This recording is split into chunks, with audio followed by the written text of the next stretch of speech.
So,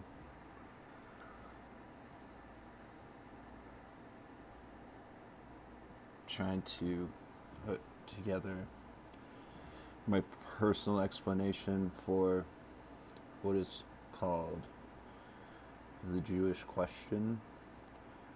Uh, did I upload that video? I don't know if I did.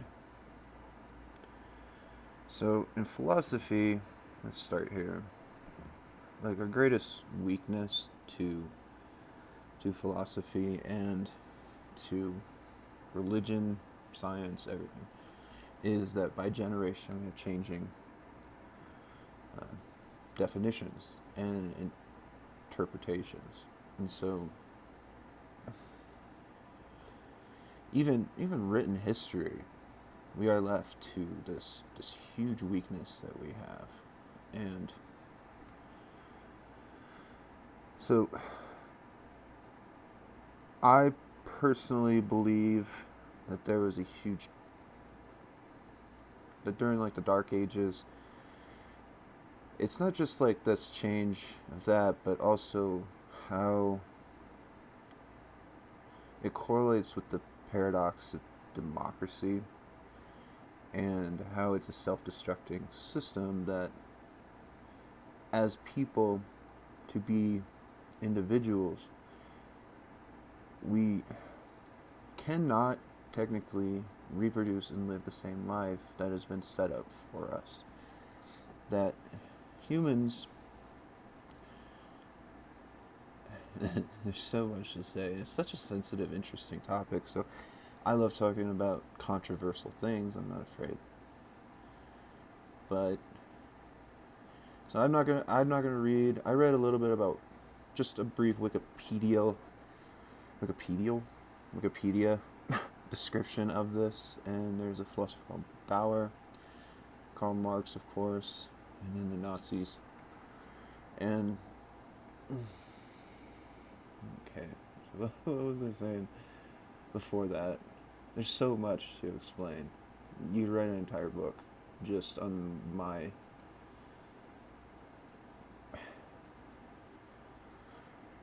philosophical progressions. It's so difficult to just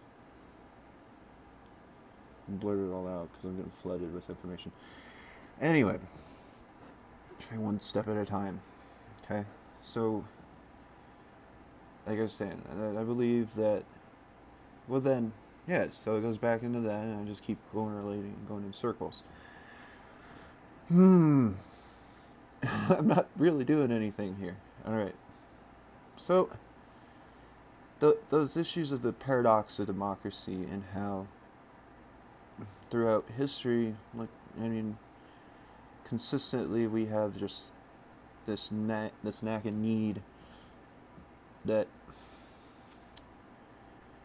So in my philosophy, I always say, turn every life into an art form, and that there's something called a thesos, and every like a seed wants to be a tree in Western philosophy, or maybe it was Greek philosophy. How a seed wants to be a tree, there's a thesos to every life form, in that humans, our thesos has been considered happiness for forever. Well, a baby becomes a man, right? Whatever it means philosophically to be considered a man is left generational, imperial, and socially acceptable and period correct.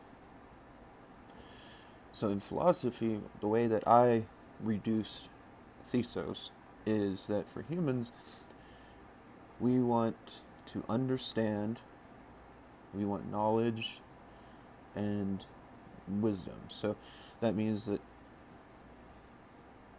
like, since we have a brain, but every brain can be different, that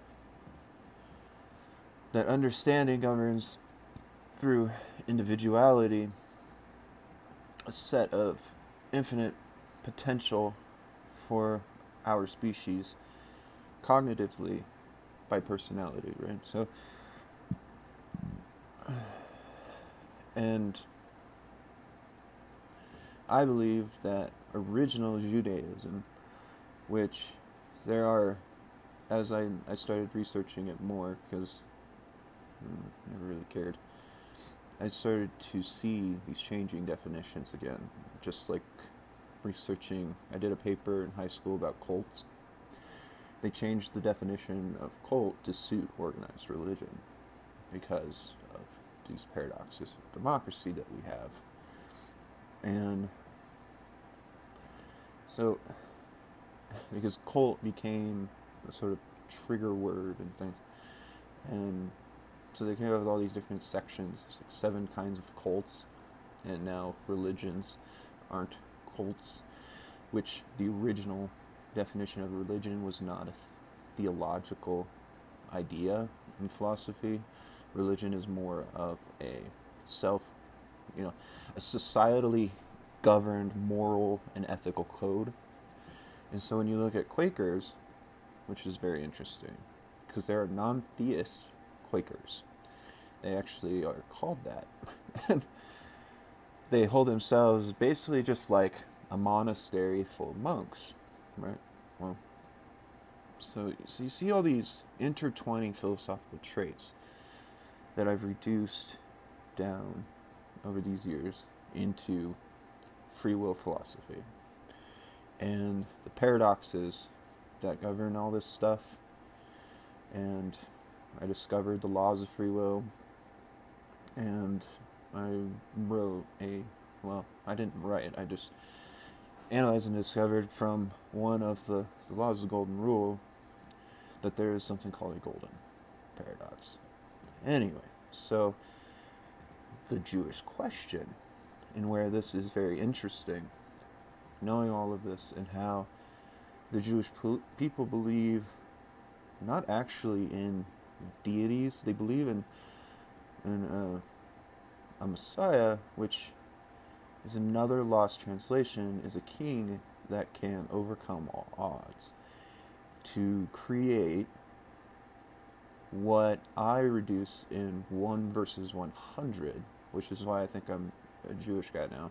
Like, I'm like a true ancient Judaist, because, and I was just joking with people. I was like, I'm a mega Jew. I'm like so fucking Jewish. The Jewish people don't even realize how Jewish they aren't, or something. I don't know. But so, like, you see all these changing definitions and through generations, how without a scientifically guided construct of philosophy where you have science and pure philosophy, and then religion, which they both spawn off of philosophy. So I don't know. I mean, there's always going to be many roads that lead to similar conclusions and same conclusions. This is part of the theory of infinite potential that I wrote about. And so whether you're Plato, Socrates, Karl Marx, Descartes, Voltaire, there's going to be overlapping similarities. It's just inevitable. That does not mean that I am a Marxist. I'm not a Platoist. I'm not a, what do they call the ones that followed Socrates? I like Voltaire a lot, and he's very interesting too because of how he was hired by the Catholic Church, and yet wrote pure philosophy. A lot of it is very pure, but he also wrote about the times and just explains society philosophically. That's why I like him so much, is that he was a great philosopher. He wasn't just corruption. And so corruption and philosophy also goes off into this whole other thing that I could write just like another book about, essentially. So, in what corruption means, and not how we perceive that idea. So I have the complete separate idea of that versus. So the Jewish question then is essentially, what's the solution? Well, it's not just Jews. It's looking at our constitutional properties of how religion is offset from, what were they calling it, emancipation or something of civil structures. I don't know. That all these religions foundationally have conflicting rules resolves, and so we have to reduce philosophically. And from what Wikipedia sort of brushed upon is that these eliminations of through evolutionary traits, basically through philosophy, that religion does have a timeline. It has an inevitable collapse. It's going to end someday. You can't avoid it. And so whether or not we take 10,000 years to achieve this, or whether or not, and so this is why I believe that the solution, or whatever was it called, the Jewish solution or something, is where the Holocaust and these sorts of issue. I mean, because this shit's been happening throughout history forever. Wasn't Rome governed by Judaizers for a while, and they were crucifying people based on how they believe? And so these conflicting moral structures, and I call religion a moral stepping stone because of this, that you have to find that fundamental underlying state. And what is that? It's hypocrisy. So, now give me a chance here. Because when you look at all of history and you sort of shrink it down, instead of living in the moment now, hypocrisy is the greatest weakness against us, in that Judaists or Christians or Quakers or the Amish, they're all preserving their belief structures and their own systems, and it gets into an issue where you, instead of giving people a choice, you try to convince them otherwise, from choice, away from choice, that you're trying to indulge your own belief structures and not align them naturally. So 1 versus 100 really overlaps everything. It is probably the greatest philosophical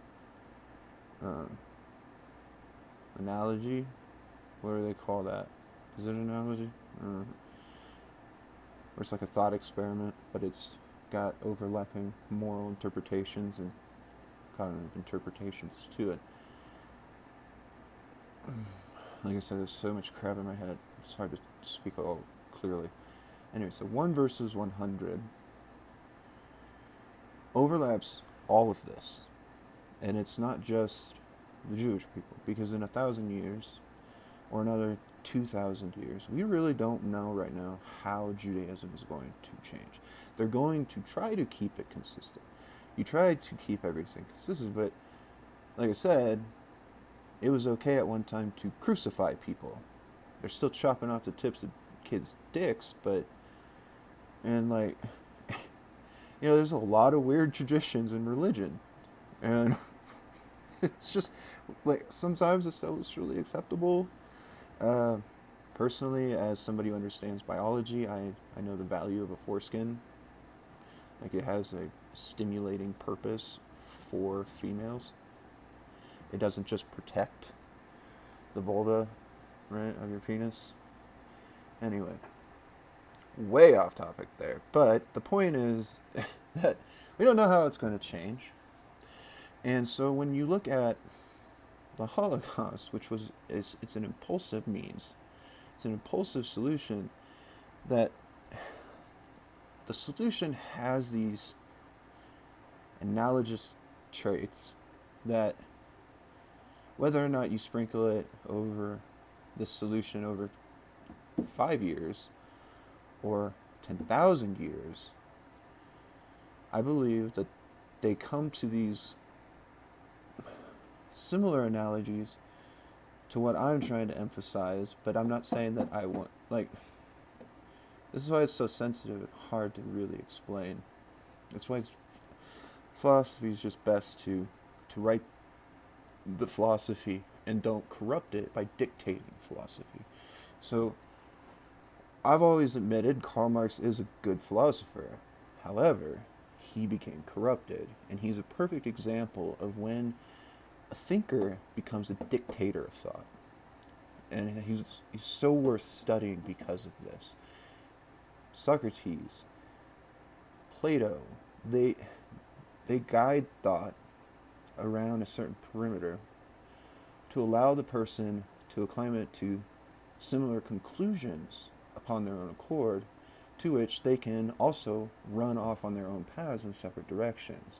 And that allows conversation to develop individually, but also to allow the original initiator the potential to consider their own thoughts as well. And so, that in mind, when you study this dictatorial structures of philosophy that become religions, which are governed by groups of people that, just like the changing definitions of religion, from cults, that we have within us the same states of hypocrisy that fundamentally. Are my pupils doing different sizes again? I wonder how much longer I will live, huh? Anyway, you have these hypocritical reductions that form in not just all religions, but eventually science is going to become religion too. And the reason is because through peer review, you now have a excuse, and like a fundamental excuse in society to function like a religion where nobody has the right to doubt or think outside the box, instead of using philosophy, where philosophy allows people with infinite potential, society with infinite potential, to find infinite paths to similar conclusions. And so when you go online and you see people talking about, oh, look at that guy sitting at home on the computer and he's not educated, and you got peer reviewed and you went to college for 8 years and all this bullshit, and you're like, you really don't even begin to comprehend the unifying theories of philosophy that you want to claim to be a scientist, and yet you don't welcome biased prejudices, or you don't welcome while you're still being biasedly prejudiced because of your own entitlements that religion performs. So religion then enacts this dictatorship, and I'm even considered a fucking heretic. Like, I mean, I'm a bigot and all this crap by religious organizations because I doubt, and I've even accepted that, like, I'm technically considered an antichrist. I go out, if I say I'm an antichrist, that's one thing. But if you use religion to convey how they actually interpret me as an antichrist, it's very funny like that. And that's like a second dimension of hypocrisy that starts to form there. That's when religions morally construct society, and we look for these same prejudicing structures to condemn people like me based on how I look, think, the clothes I wear, shit like that, to become, then people become colonialized, or they become hive-minded, and we reduce from what it means to have a thesos into a lesser cognitive form of being human. And is, like I said, that's only 20 minutes, and it's so hard to elaborate on that shit. So much crap in my brain. I just gotta finish my book, but then you gotta reduce it all again. So much, and so I think Judaism originally was a theory of philosophy to produce a self-aware society Because you start looking at, like, if you remove all the religious, theological constructs in Judaism, and you start looking at old world definitions, the way that things are similed, such as God, for instance, which simply means universe, or it means the unexplainable, since the definitions of God, every time you try to define God, it becomes something else. You can look at the universe, as soon as you start to define the universe, it's not God anymore, right? Every time that we scientifically define anything, it becomes something else. The only thing that functions like that is philosophy. Every time you start to define philosophy, it becomes something else. And so, everything and nothing. It's the only simile to God. Thus, the ancient word for God would be philosophy. However, thousands of years, what has God become? Undescribable, unexplainable, omnipotent. You don't have the right to doubt this. And yet, you're left in a paradox of hypocrisy. So, that is the Jewish question. And that is the Jewish solution, essentially. Is that, no, I'm not telling people, don't lock people up in fucking cages and shit. It's fucked up. But, if you reduce the concepts, these cages are the exact same structures that we have in society. It's just that one was gruesome and mortifying. You can still be put into a fucking prison today, and it's softening up a little bit. They have TVs and things, but it's still disgusting to me that I've tried for so long to write this philosophy, figure it out,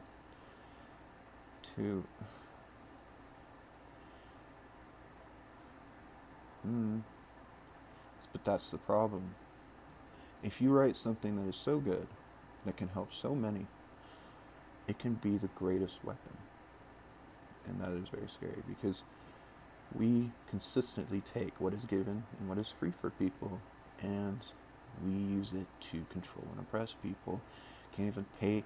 You can't even park at a public park anymore. They want you to pay to be there. The taxes already fucking govern it. Like, the taxes cover all that we've been paying for decades. Everything's been paid for.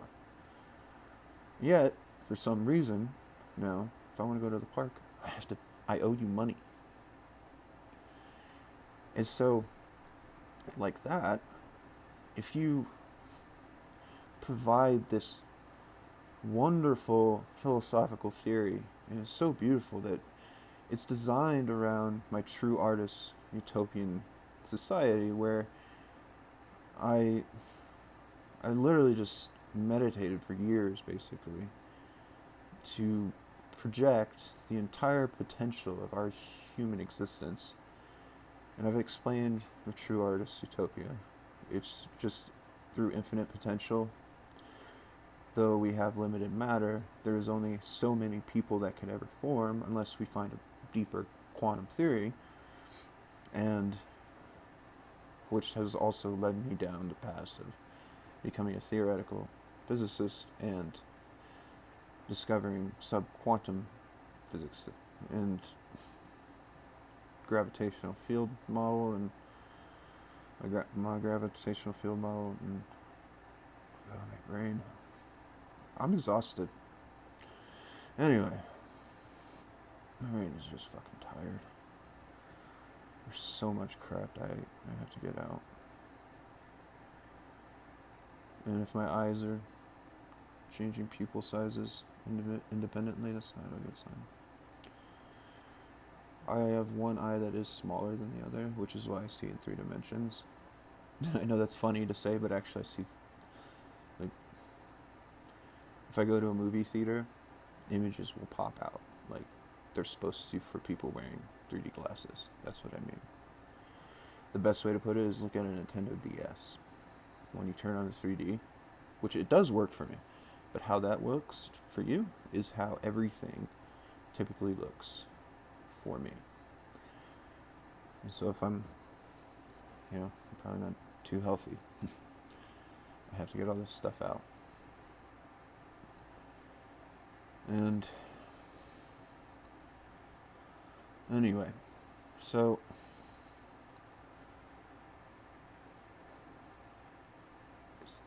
it's easier for me to just blurt it all out in a short video, but writing it out really gives you a chance to leave behind something hopefully people won't destroy. I mean, where do you trust something like that? Because it's going to take, like, my theory is based on 10,000 years, not 5 years in a Nazi regime, to overcome and develop into a truly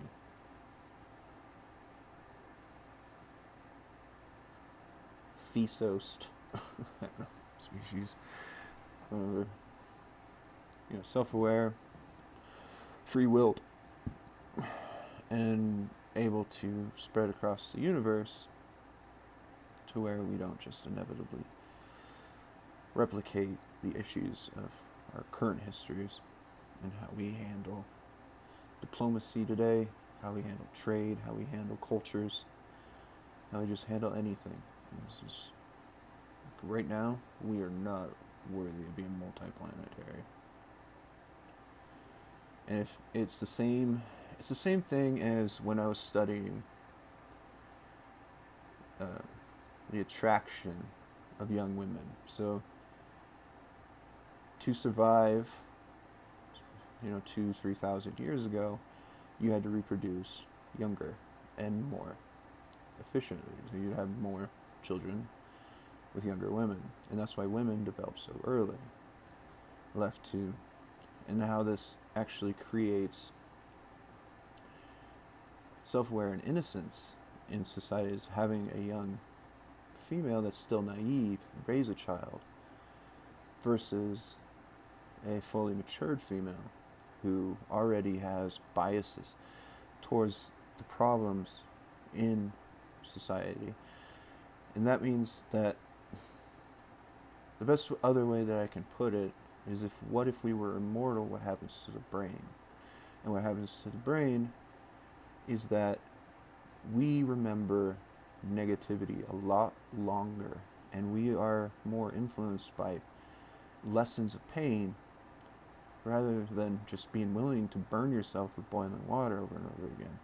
You are going to develop over hundreds of thousands of years, if you're immortal, to be more and more negatively biased, right? And but with how our species is kind of developed and why we're so inherently and naturally attracted to pubescent women developing young, it's not just, this is an inherent trait to create a self-aware person. And it comes from denying the creator of life.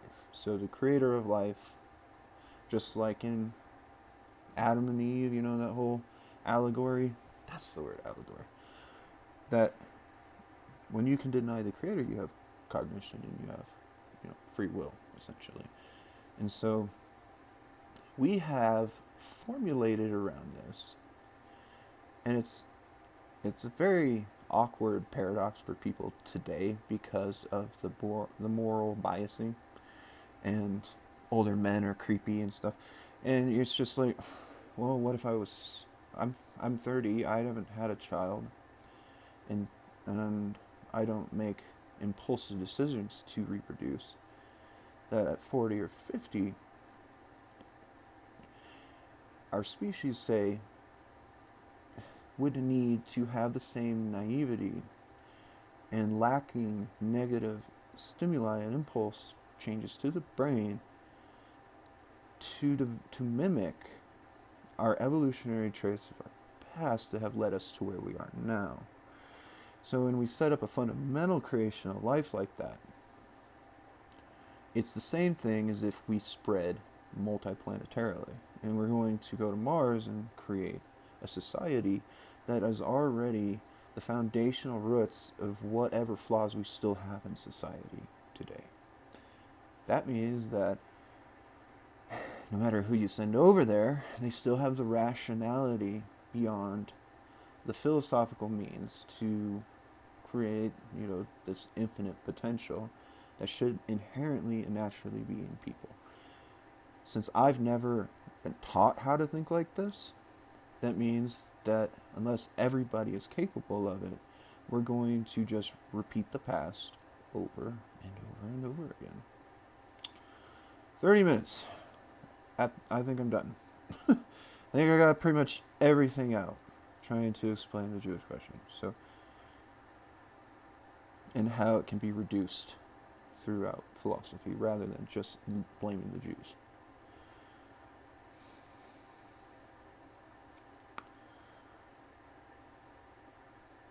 And then I think I tied all the little knots up. So it's very interesting studying how we've developed and why women were married off young and not just for lust and the ability of vulnerability. There's a theory that it's because younger women were slower and weaker. And that's one of the things that you could look at it like, I suppose, if we were more animalistic and less thoughtful. But then how have we developed cognitively? It doesn't make any sense why we would develop cognitively if everything was stimulus and impulse based without cognition. To understand the beauty of a young mind, to protect it, preserve it, and its desirability to raise another young and more sensitive mind. That it is capable of naivety, which is flaws. You can make these flaws that aren't negatively impulsive and biased. So, like having a bunch of scars on your arm. I already mentioned the boiling water thing. Now,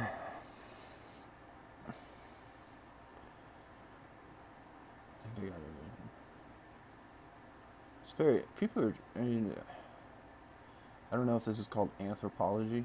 It's just philosophy to me. There's a little bit of anthropology in there. But,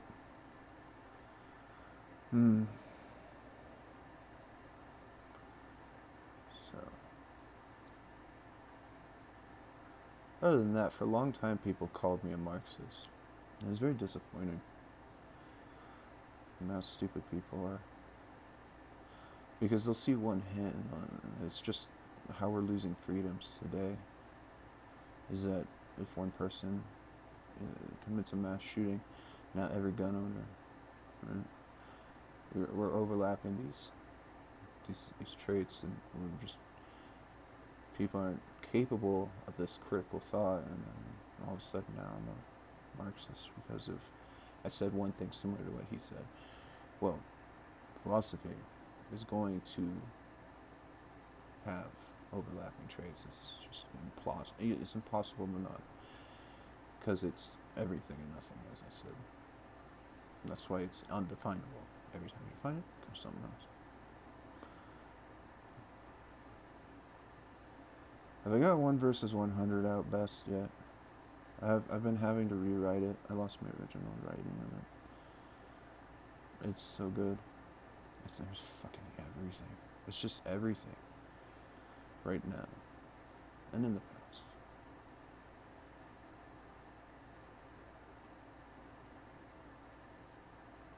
Okay, I'm done.